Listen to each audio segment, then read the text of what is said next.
Bu yil mustaqilligimizning 35 yilligini keng nishonlaymiz. Yagona vatan, yagona xalq bo'lib yangi hayot va kelajak yaratamiz shiori ostida o'tkaziladigan Istiqlol ayyomi respublikamiz bo'ylab munosib kutib olinmoqda.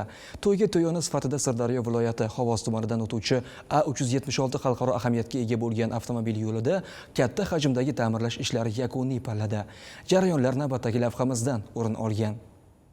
Xovos tumanida mustaqillikning 35 yillik davrida bajarilgan eng katta hajmli ishlardan biri bu yo'llarning ravon manzillarga aylangani. Yo'llar ravon bo'lsa, hayot sur'ati ham jadallashadi. Xovos tumani geografik joylashuvi sababli O'zbekistonning muhim transport chorrahalaridan biri hisoblanadi.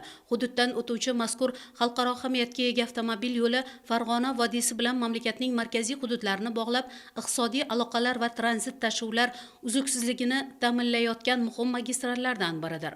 Ushbu magistral Qo'qonni Jizzax bilan bog'lab, Begobod va Xovos orqali o'tadi hamda hududlararo yuk va yo'lovchi tashishda muhim o'rin tutadi. Hududdagi yo'lni sifatli saqlash maqsadida ta'mirlash jarayonlari olib borilmoqda. Qo'qon Jizzax avtomobil yo'li 40 km mavjud bo'lib, hozirgi kunda 5 kilometri konstruksiya ishlariga amalga oshmoqda. Zamonaviy chiroqlar, birinchi guruh yo'l to'siqlari hamda asfaltbeton yotqizilgan, hamda svetoforlar o'rnatildi, avtobekatlar o'rnatildi.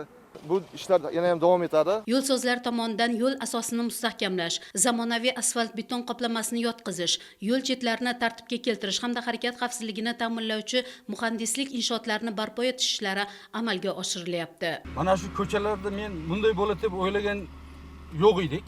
Xalqimiz juda ham xursand. Qishloqqa shunday yo'l qilib bergan davlatimizga ming rahmat. Men Bekobodda turaman. Hozir Balandchaqirdan kelyapmiz. Har shanba kuni Dashtabodga kelamiz.